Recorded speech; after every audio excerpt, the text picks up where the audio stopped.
Okay, this is Johnny Boy Boxing with Fight Hype. I'm here with Greg Hackett. How you doing, man? I'm all right, man. We just got done with the weigh-ins. Feel good. Ready to go.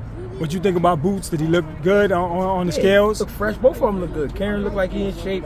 Looked like he ready to run. And Boots look like he ready to kill something. What's going to be different in this rematch? Do you think that they know each other now, so Boots will be able to capitalize on certain tendencies that he has, Karen? I think we're going to see changes on both sides. I feel like Karen, he really can't feel like a man knowing he didn't fight. And I mean, no disrespect to him, but that's how it is. You know, when you're a man and you're a fighter, he wouldn't feel okay with just knowing that he didn't go in there and try. So I see him this time trying a little bit more. He's going to try a little bit more, open up himself. Boots, he's going to take his time a little more. He's not going to rush right at him, work behind his jab, find him, break him down. And I think he'll stop him probably like in the seventh, eighth round, around that way. Because Karen will be trying harder, making himself, push himself to Boots, that'll leave the opportunity for him to get the knockout, right? For sure. It'll present that, right? For sure. Definitely. And then with Boots, he said, I heard him say that he's 1 or 2 fights away from being pound for pound the best fighter on the planet. Mm-hmm. What are those 2 fights that make him? Because it doesn't look like he's going to get the Crawford fight because Crawford's fixated on Canelo and his legacy. Mm-hmm. That's the crazy part. That I would be wondering too, because nobody at this moment want to get in the ring. So it's like, it's tough. It's tough. I love that he feel that way, and I would love to see him test himself in that way, but be for real, who trying to really hurry up and jump in the ring with him? You already got the champions pulling off, you know what I mean? So it's like, I don't know, man. Who do you favor in that fight, Crawford and Boots? People gonna keep saying I'm being biased, but I'm doing real math, and the math I came up with is they the same type of fighter. It's just that you get a younger version and you got an older version. The older version is very dangerous because he can counter and all those things. He can switch hit and all of that, which is cool, perfect. But then when you look at the younger version, he can do the same shit and a little bit more of it and at a faster pace. So I just think Boots are overwhelmed, but not so much that he'll knock him out in the first fight. I keep saying in the first fight because I think they would fight 2 times if they did fight. I think the first fight would be so good that we would demand a second fight.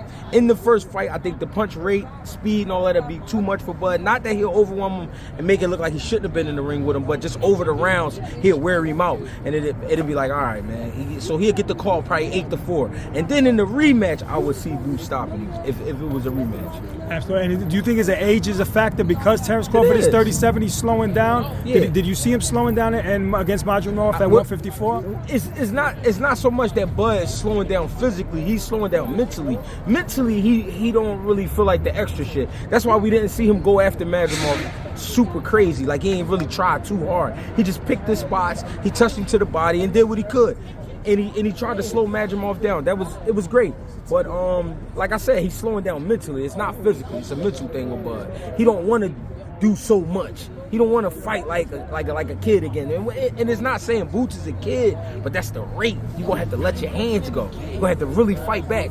You know what I mean? And I don't think Bud want to do that. Bud, at this time in his career, is a setup artist. He's found success with setting people up, hurting them, and knocking them out sometimes. With Madrimov, he just had to tame Madrimov's style. The style was real wild, jumping in and out, real unpredictable. You know what I mean? Once he found his mark with Madrimov, you see what happened. You know what I'm saying? He slowed him down a little bit, and he got the win. And that's how he want to keep things. He don't want to get in a firefight. So you think that's the key to victory, the way Madrimov had that herky-jerky style, moving his head, staying off the line, and if you can't give Terrence a target, that'll disrupt his rhythm. That helps a little bit, but the problem with Madrimov, he only had one weapon, which was the right hand, and that's where he found trouble. He wouldn't follow up with his hook, his left uppercut, a right uppercut. It was mainly just a straight right hand. You know what I mean? He needed more weapons. He was good with the jumping up and down and jumping in and out. That was perfect, but it was no weapons behind it. Definitely. Now, the fight that we're talking about now is Oscar De La Hoya wants to pit his 5 fighters against Eddie Hearn's 5 fighters. Mm-hmm. He wants Boots to face Ryan Garcia. Ryan Garcia can no longer make 140 pounds. Yeah. He has to go up to 147. How does that fight play out? What do you think about that? Ryan Garcia has one punch that could work, which is the left hook. Can he hurt him? Can he hurt Boots? Any man could be hurt, but Boots is too much for him. Too much. And education-wise, Ryan wouldn't be able to hang. He wouldn't know what to do. I don't really see that fight happening unless, Ryan just say, fuck it, I'll fight him. You know what I mean? But I don't see it happening. I think he'll get hurt fast. He'll get hurt fast. If he does fight Ryan Garcia, should there be VADA and USADA testing? Yeah, of course. Of course. You can't trust them dudes over there. You know what I mean? That's how they play. So, got to make sure, you tight on that, for sure. Absolutely. So Ryan Garcia, X'd out. If Boots fights him, he's definitely going to win that fight. Who can he fight in the division at 147? Stanionis, unify the titles at 147, then move to 154? I think Stanionis probably give up the best fight. You know what I mean? He's a sturdy guy. He used to getting hit with his style. You know what I mean? Not disrespecting him, but his style causes him to get hit sometimes because he's walking straight to you. Barrios is a better boxer, but I think Barrios' frame won't hold up. You know what I mean? But I feel like Stanionis has a more sturdy frame. I think he'll probably give up a little bit of trouble early on, and then after that, he'll go too. You know what I mean? 47 is whatever Boots want to do. You know what I mean? He'll have it his way. 54 is where all the shit gonna start. You know what I mean? Exactly. Now, switching gears real quickly, we're 1 week away from Mike Tyson versus Jake Paul. What are your thoughts on that fight? Is that a circus? Is that a real fight? And who wins that fight? I mean, we talking about a kid who built his name off of social media, YouTube, and things like that.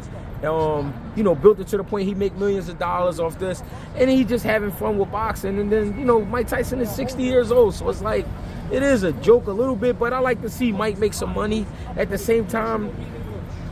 Jake Paul is, you know, I don't know, man. He weird, man. You know, but I like. Here's the thing. I like Jake Paul for what he's doing for the fighters. Shadeja Green. What's my girl from Puerto Rico? Amanda Serrano. Undercard. Like, he doing great things for them. I like him for that. But him himself, he don't got to get in the ring. You know what I mean? So stay out the way, bro. Stop trying to convince us that you're a real fighter, and then you pull Mike Tyson, but see, then you fix the gloves and you change the time. Got to be 2 minutes and all. I can't. You know what I mean? He weird, but I like what he doing for the fighters, the real fighters. So you're gonna tune in for that fight? I mean, if I catch it, I'll watch it for sure. If I ain't doing nothing. What's the prediction? The prediction for me, Mike Tyson stop him in the third. You know what I mean? I like to see the old Mike come back. You know what I mean? On the shit, but we'll see. Whatever happens. That's it, man. Well, we appreciate your time. It's Johnny Boy Boxing at FightHype, and we'll catch you soon, all right, champ? For sure. All right, you got it. Appreciate you.